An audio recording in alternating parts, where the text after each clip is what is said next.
Welcome back, guys. This is episode 7 of Talk Therapy.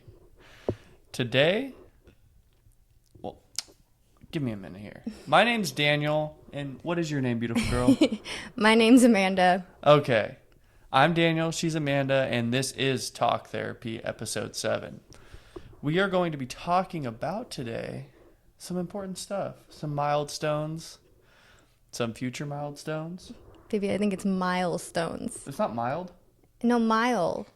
Oh, I guess that makes sense. I don't know. I just milestones. Keep going. Sorry to interrupt. But we are going to be talking about the future and what we have in store, what our plans are, and just everything in between. Sounds good. What you got going on? Well, what are your plans? What are you doing, baby? Oh my goodness. Way to put me on the spot. So I am trying to pursue YouTube, as you guys know. And we have been growing so much, and I am like so happy about that. No, we've been putting in the work though. Like- Like our work is paying off though. Like we've gained almost like over 200 subscribers, and that's not even like about like numbers, Yeah. but the fact that that many people believed in us is what I think gets me.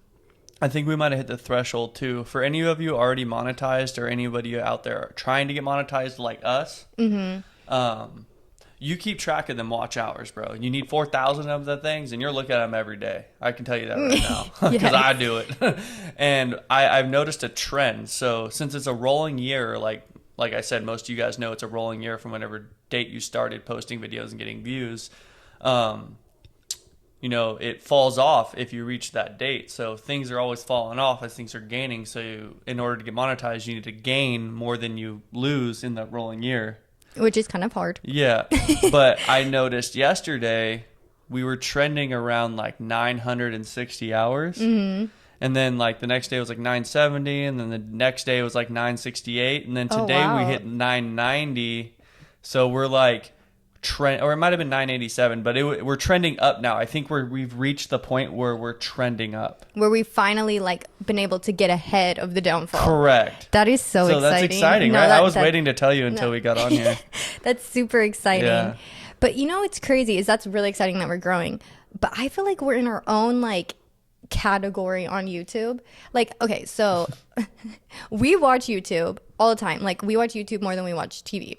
Uh-huh. And I watch them and I feel like we're doing similar things. Not necessarily on purpose, but we're very similar. Oh, I think that way. Oh, I do that. Yeah, for sure. I relate. I relate, exactly.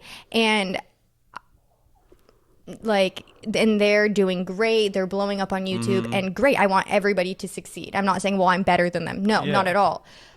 But I'm just confused because all of these people are blowing up. People that didn't even want to be big on YouTube. People that didn't even know YouTube was a job. Right. And they're just the most simple, like, couple, just everyday couple. And we're like putting in the work and somehow we're not getting to that portion of YouTube where everybody else is. I feel like, I mean, obviously we have people that are watching us because, you know, we have 500 something subscribers. Yeah, for sure. And I'm very proud of that. And I'm not taking away from that. I love every one of our subscribers.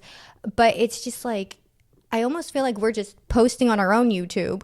Like we have our own version of YouTube. And then there's the bigger YouTube that everyone's blowing up on and watching. And I don't know. I feel like it's gonna pay off though. Like I said, like I have learned because of situations like you're talking about. Yeah. That I'm liking the process more than I like the results at this point. Mm-hmm. You know, and I feel like that's really important, and I feel like that's an important step to learn until you get farther in anything in life. You have to learn to love the process, not the result. Otherwise, the result doesn't come because most of the time it takes a lot more of the process than you think it does.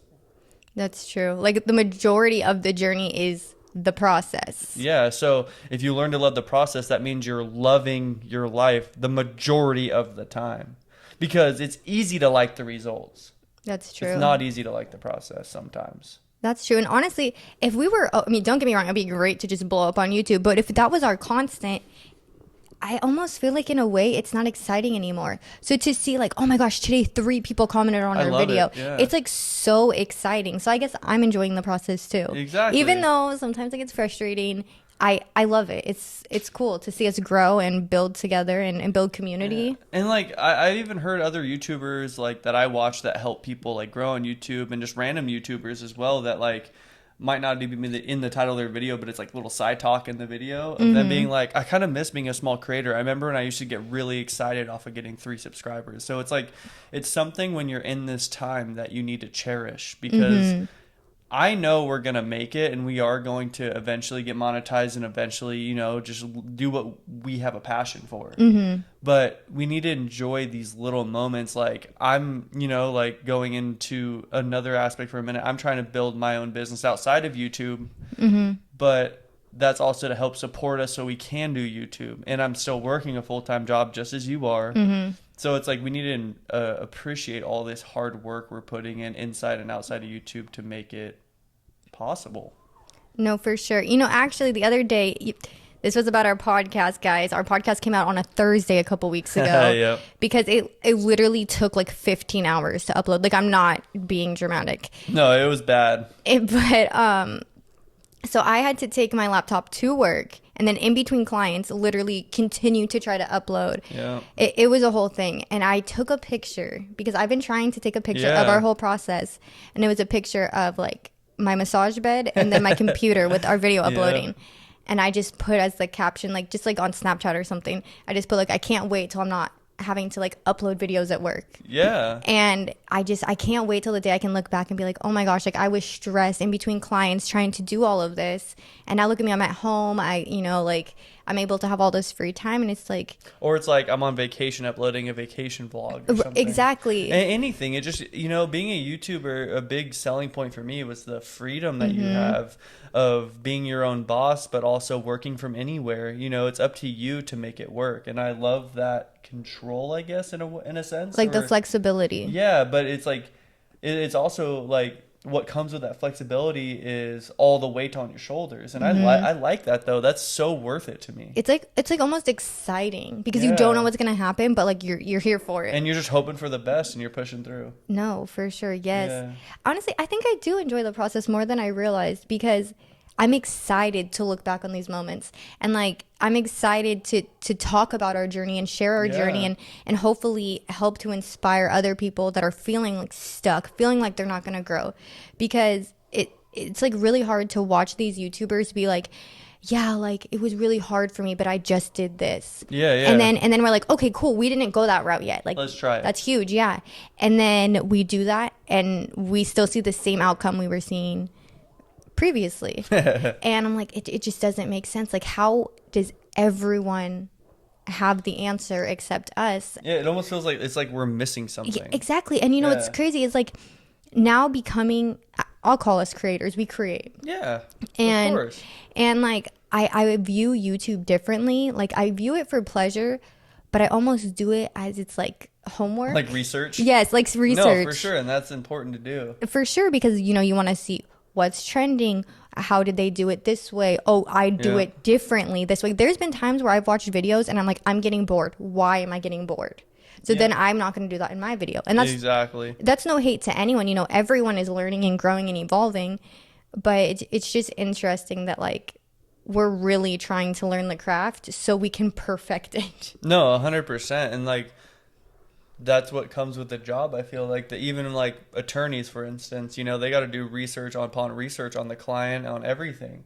That's what we're doing with what we want to do in life. You know, I feel like it's pretty uniform if I really think about it. Even with me building decks, the amount of research and stuff I had to teach myself just by looking on YouTube, reading stuff in order to get paid more, you know, like it's just more fun doing it this way. For sure.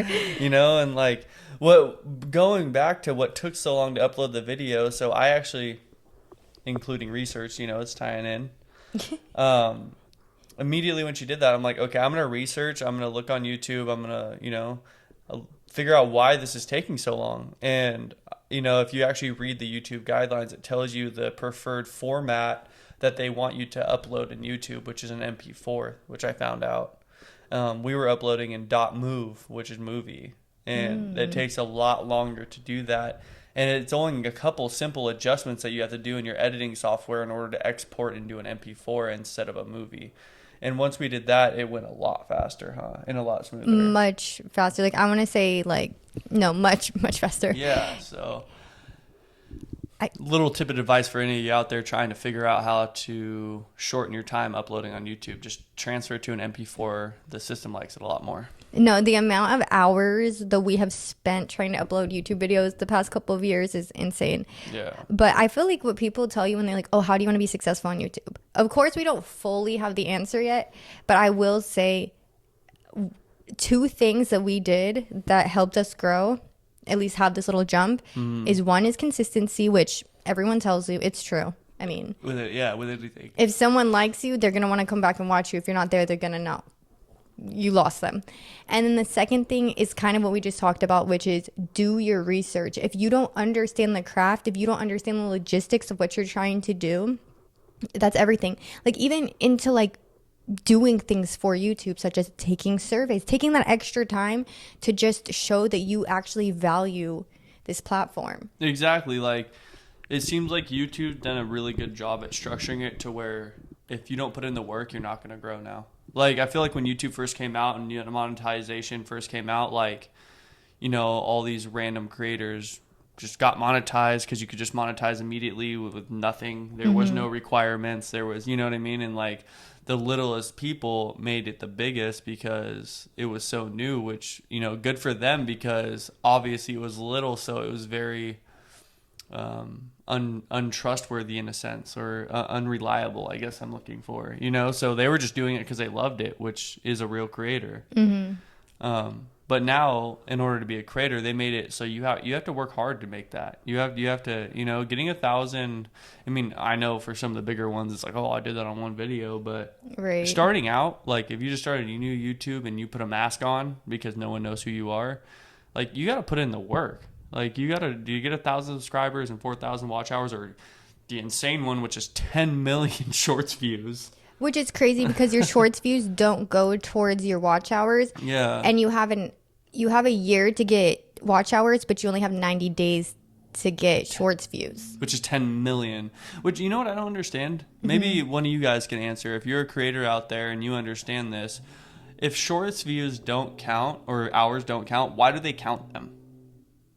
That's interesting, yeah. You know what I mean? Like, if it counts for nothing, why do they count your shorts views? I mean, not your views, the hours of which shorts were watched. Yeah, that's interesting. I didn't even think about that. It's like, are they going to make it count in the future? That's what I'm wondering.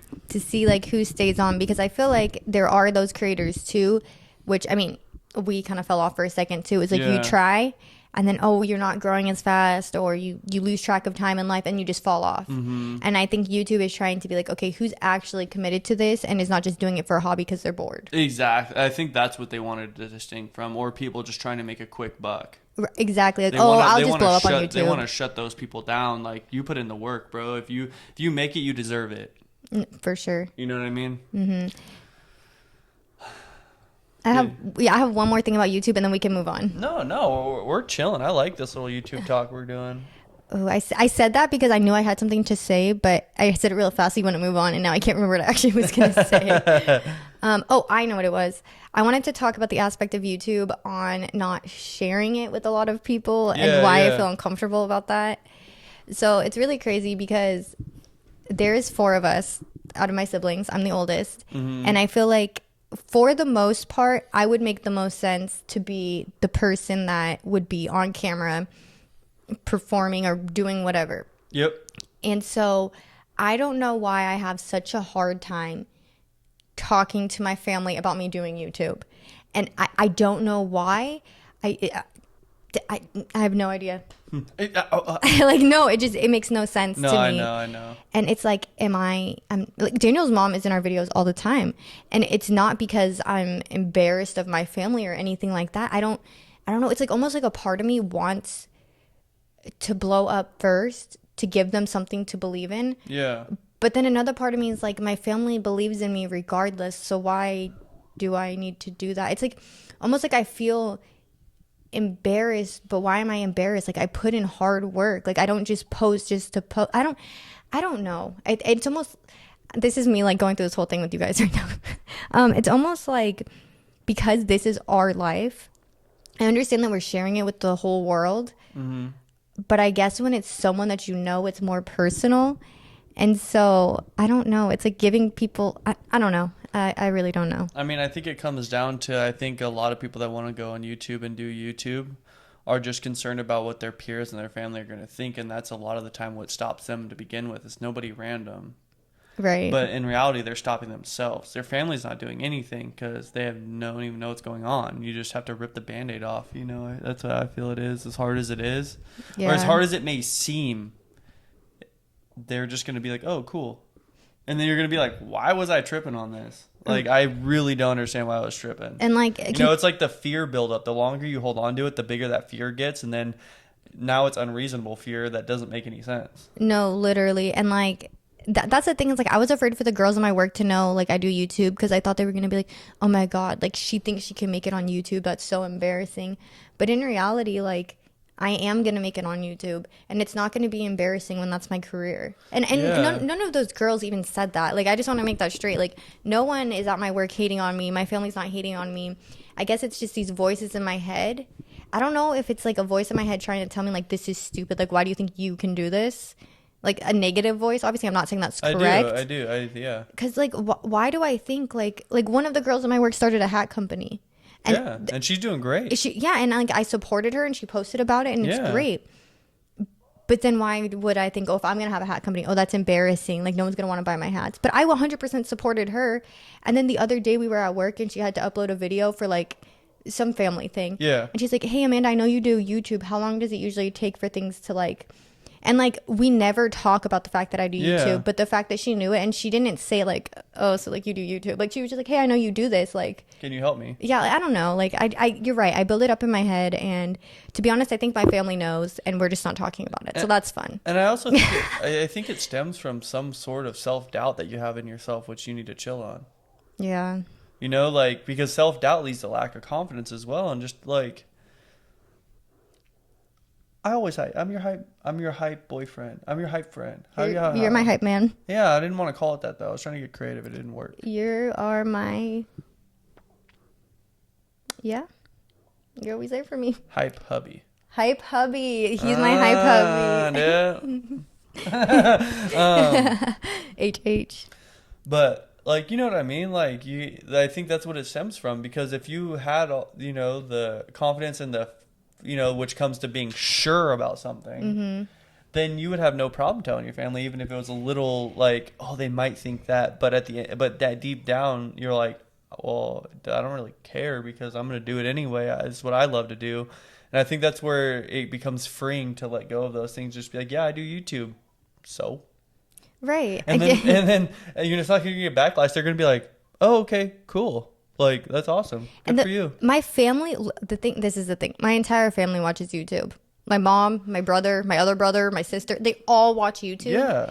And so they get it. It's not like I have a family that's like, oh, you're not going to make it. Like, YouTube's not a job. Like, it's not like that at all. Exactly. And so, and like, the thing is I have a very open relationship with my family. Like, when it's just conversation, we literally like can talk about mostly, you know, anything.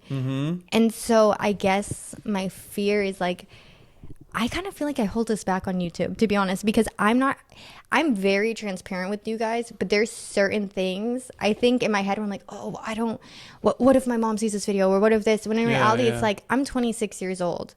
Like, exactly. I've been with Daniel for almost 8 years. Like, why do it's not like I'm just out here hooking up with random people being irresponsible. So anything that I say that she might be like, oh, you know, like, I'm a grown up. Like, it is what it is. Like, my mom had me when she was 18 years old. And like, and at the end of the day, like you said, even if you were out here hooking up with people, you're 26-year-olds. Do what you want. I live Who cares? In my own home. And I think that's what it is I never want to disappoint my family. I think that's where it stems from, is I don't want to disappoint my family. But like... But again, then you're building up this false fear of like, what are you doing that's going to disappoint them though? Right. I'm not doing anything bad. I'm over here trying to inspire and make people happy. Like, how is that disappointing? Exactly. So it's like, then you're getting in your own head and you're making up these things in your head of being like, I can't do that. Yeah, that's true. You know, and we're not going to do that no more. Yeah. No, okay. Why I told you guys that I think that my family knows is because, so I've told my sister before, because she loves to edit videos and stuff. She does not edit our videos, but she loves all of it. No, she's really great.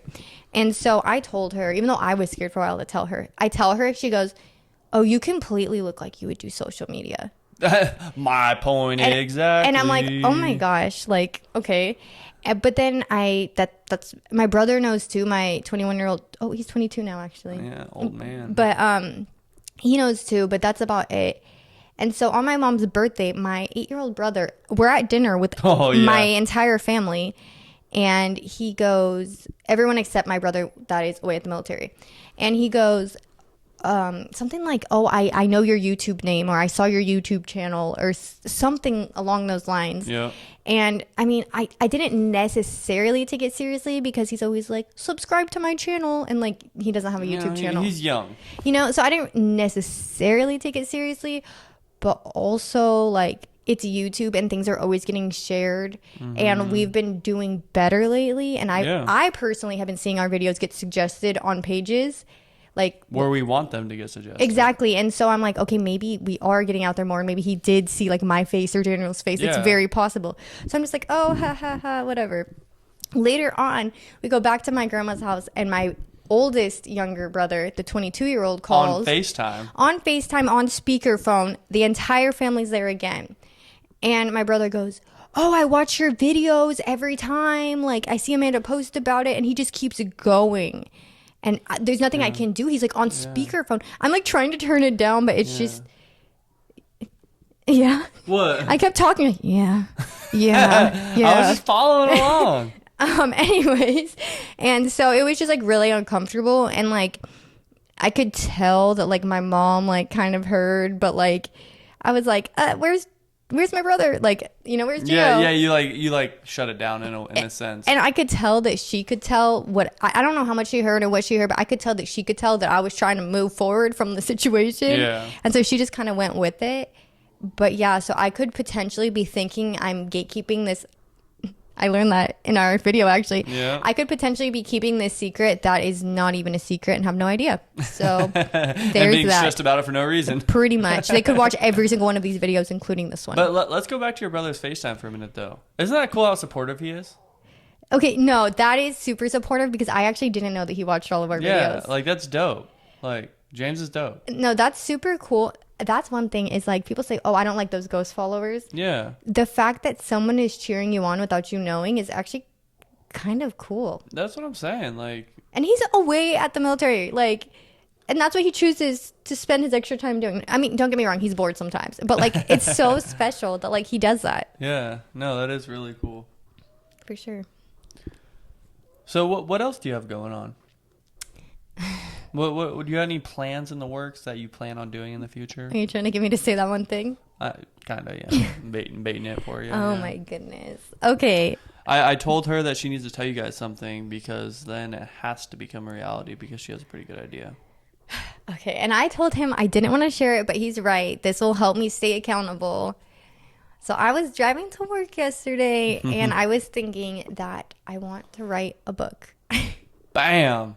And at first I was like, that's kind of crazy. Like me writing a book, but I'm actually a really good writer, guys. Like, believe it or not, like I wasn't that great at school, but like writing, like I'm good. I'm not good at reading. I'm honestly not even really good at grammar. Like I have all the run-on sentences. Yeah. But the way that I piece my thoughts together, I think is really good. Correct. You're able to build a story really well.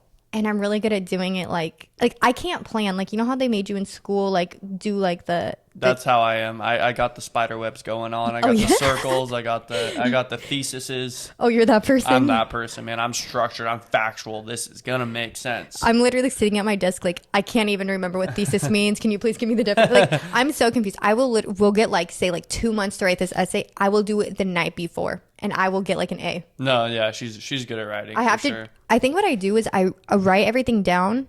And then later I'll go back and try to fix it. And like organize and fix it. Yeah. Anyways, I got off track. So then because I had recently went to court and I had to write a victim impact statement, which if you guys don't know, it's basically just how the incident impacted your life. Yep. And that's what the judge read and the defendant, the prosecution, everyone. That's the letter that helps in assisting and making the decision on how long the defendant goes away to prison. Correct. Yep. Anyways, so I did that, and It was very therapeutic, and I felt like really good about it. And so I was thinking, you know, I've been through a lot in my life, you know, like when I was younger and then I was getting older, and I've tried therapy, and, you know, I probably should try therapy again. But I was thinking a great way to get things out is journaling. And so I want to write about my life. I think it's going to be a good book too. I mean, if you really think about it, who doesn't love a little drama, a little gossip, a little like separation from oneself? I feel like that's what a lot of readers like to do. Not everyone, but like when you read somebody's book, you might read around someone's story in their perspective. Therefore, you're kind of almost living another life in a sense. That's true. And you're like almost able to live, I think it's called vicariously. Yeah, yep. Through somebody else without having to go through those actual firsthand traumas or experiences. And at that point, that's your job to convey it so they can feel everything that you felt. That they can actually live vicariously through those situations. For sure. And I honestly never thought that my life was that interesting. But then, you know, like clients, I'll be talking to them and I'll just be saying it like an everyday thing as if I'm telling them what I ate for breakfast. Yeah. You know, because it's my life. So I'm so used to it. It doesn't seem crazy to me. Yeah. And the rises that I get out of people sometimes, I'm like, people actually care about this? People think this is crazy? Like, and so I'm just like, okay, if I put together everything that I've been through in my life, people would go crazy off of it. If this one little thing is crazy, you just wait. Like, no, I mean, I always think someone somewhere will always be interested in something. Therefore, everyone is interesting in some way, shape, or form. That's true. That's a good perspective. Like, maybe the life you've been is interesting to people that have had a very easy life. Or like the rich life is interesting to me because I know nothing about it, never been there, and I don't know if I will. That's you know, true. like I can't picture waking up in the morning and being like, I feel like buying a car today. No, the fact that's weird. I've never. I technically bought a new car, but I screwed myself. I did not do it in the right way. But I've never been able to buy like a car outright or like, I just want to do that today. Like I'm the paycheck to paycheck low class type of guy. You know what I mean? I'm making it work. No, the fact that my brother was like, oh yeah, the girl I'm talking to, her dad just sold his business and he was able to retire generations to come. Yeah, it's like, so like right. This girl will never have to work in her life. And like he said that she's going to, but like to be able to do that for your family, I can imagine is an unreal feeling. Right. And good in respect to that girl for still wanting to work even though she doesn't have to. Right, for sure. You know what I mean? Because I feel like that's important. I personally feel like having money and not working makes you depressed. I really do. Like there's plenty of people with money doesn't fix issues. Sure makes them easier, don't get me wrong, like it gives you a bunch of resources, but it doesn't actually fix it. Like for instance, Linkin Park, multi $100 million he killed himself. So right, it's deeper than just the money. I mean, the money, I do believe, like you said, the money can help get you to a happier place in your life. Yeah, but just money itself is not going to make you happy. Yeah, I feel like money allows you to be more comfortable, so then you can take yourself and put yourself in more uncomfortable situations to grow because you're not having to try to survive. It's true. And I almost feel like, yeah, no, for sure. That just goes on a completely different tangent. I know. We can go way off on that. But just a little quick thing about the book. Also, I do agree with you on this fact of like people can put themselves maybe in a position they've never been in. But I'm also hoping through that I can relate with people that have been through similar things because although I've been through a lot, I don't think that it has brought me down. And that's kind of my whole message is like, I've been through a lot and I'm not writing this book to complain and play the victim. It's almost like I've got knocked down and see how many times I've gotten back up, you know? Yeah. And I think that's what it is like, hopefully, like if someone is going through something and they read it or whatever, they can be like, oh my gosh, like I feel that so much, but look what she did to get through it. Like it doesn't have to define who you are. And like I think that's like the whole purpose of it too, is like hard times come, but like that doesn't mean that your life has to be bad. Exactly. So hopefully we can hit multiple audiences with that and touch the world in a positive place. We also mentioned hopefully if it, when it does arise and when she does finish it, we want to look into maybe getting it read in an audiobook version too, which I think would be really cool. That would be super cool. And then also I really want my person that helped me through this whole process through court to read it, because I just... Yeah, she gets a free copy. Yeah.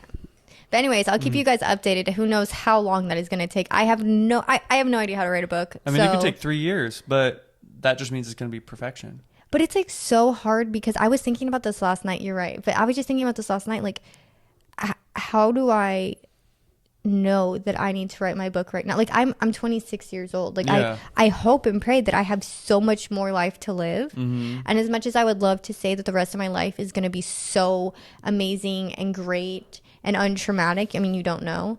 And so I guess, like, what I think...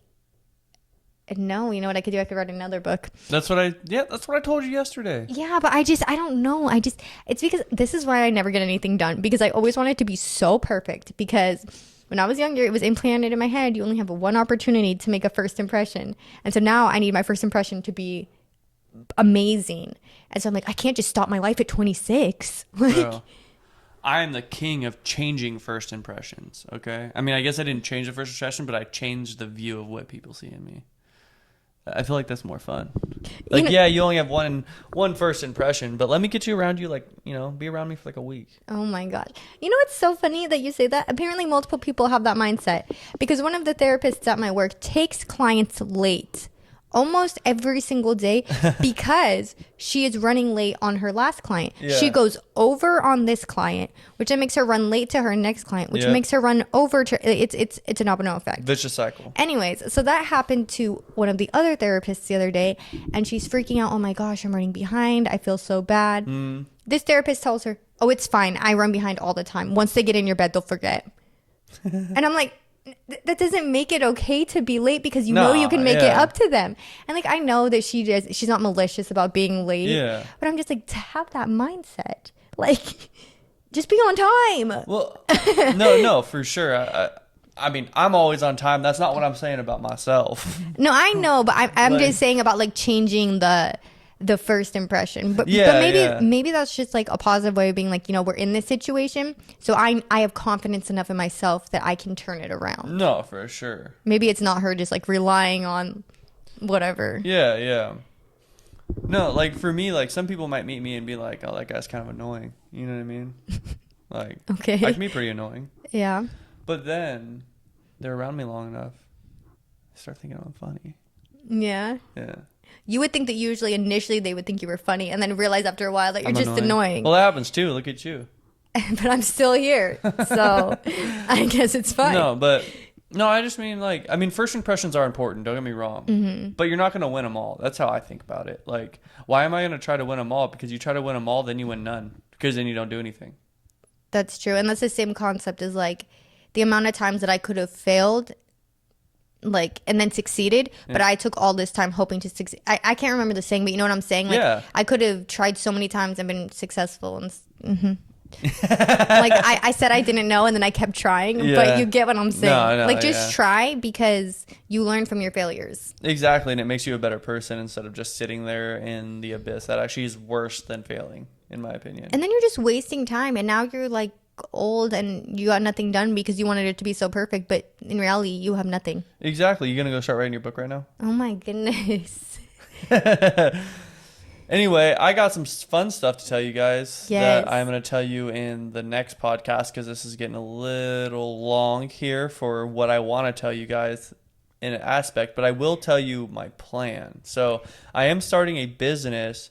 There's just some issues that was happening with the business that I want to tell you guys in a different podcast. I think you briefly brought up that you were thinking about starting a business in our last podcast, but you didn't go into detail. Yeah, so I build decks, as most of you know by now. Like, I do composite decks, to be specific, and they're pretty high-end decks, you know, and they're really good. They're, you know, I love doing it, but it's hard to get a contractor's license when you don't have any to write off for you. So I'm going a different route, and I'm basically starting a cleaning company that's going to be pressure surface cleaning cement with a pressure washer, so a pressure washing company. And I've done a lot of research on YouTube, and it seems lucrative if you do it right. And it seems like a lot of people might be trying to do it, but that's where the competition comes in, and that's where it kind of seems fun to me. I like competition. Like who can do it better? Who can get the clients? Who can you know, the more efficient I can be, the cheaper I can charge, and the more houses I can flip over, and the more people are going to be happy. Like, I don't know. I look at it in a positive way. I look at it as it's going to be fun. For and sure. I'm hoping, like, you know, obviously I'm going to keep my day job. I'm not going to quit building decks, but eventually it'd be cool if I can get enough clients in a couple of years that where I could do that. Or maybe you guys can help me by liking this video and subscribing because you're dead. But seriously, like in a couple of years, if I can have like, you know, maybe a new truck with a good rig and just waking up every morning and doing my day, like I personally like working alone. I mean, I have like the best setup right now. I work with one of my best friends, and it's usually just me and him. So it's like kind of hard not to have fun, if I'm being honest. Right. Like sometimes I don't even feel like I'm at work, even though it's work. But like when you have a buddy to go through the really annoying times with when you're at work, it makes it that much easier. That's literally what you said. You're like, if I was by myself today, I would have went crazy. But the fact that I had someone to do it with, it was fun. No, like I love working with them. But when I am alone, like pressure washing or working, I put in my headphones and like I don't even feel like I'm like human anymore. I'm just like in my own little spirit zone. You know what I mean? For sure. But yeah, that's what I have upcoming. So she's writing a book. I'm starting a company. I'm going to tell you in the next podcast all the crap that I've been dealing with this company. Keep in mind, I haven't even started business yet. Yeah. I haven't even finished getting my business insurance. I haven't got my business license yet. All I've applied for was my EIN number so I can actually, open a bank account. But that tells you right there, I don't even have a bank account. I can't do business. So I'll tell you all the BS in the next podcast though. Yes. So make sure to subscribe. We post every single Wednesday. So come back on Wednesday. Please do. And yes, I'm getting really bad at like transitioning. I think I'm just tired all the time because this has been happening in my everyday life. Like I'll be talking to people and I'm just like, yeah. Sure. So I do apologize, but yes, come back for episode 8 where Daniel unloads all of the drama he's been dealing with his new business. And this is not clickbait. This is some tea. It's really frustrating. And mind you, he's been having to deal with all of this while also working his full-time job. Yeah. So stay tuned. Until next time, guys, we will see you on episode 8. Love you. Stay safe. And have a good Wednesday because that's when this is going to come out. Yes, have a good Wednesday, whether it's morning, afternoon, or night. Until next time, guys. Bye. Bye.